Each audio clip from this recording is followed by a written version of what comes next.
दिनों में date of hearing चालू होगी, 240 दिनों में मामला खत्म। ये याद रखना है, ये टेबल आपको याद करना पड़ेगा।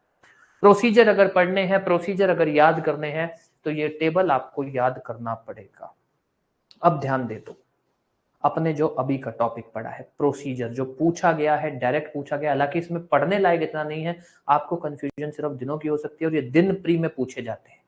हालांकि प्री में जो दिन पूछे जाते हैं वो ये वाले पूछे जाते हैं, ज्यादातर ये वाले, कि सेक्शन 9 का केस होगा तो मामला कितने दिनों में खत्म होना चाहिए, 10 का केस होगा तो मामला कितने दिनों में खत्म होना चाहिए, सेक्शन 12 में अगर पिटीशन आती है तो मामला कितने दिनों में खत्म होना चाहिए, रिवीजन ऑफ रेंट का केस है तो मामला कितने, ज्यादातर ये पूछे जाते हैं डिस्पोजल के।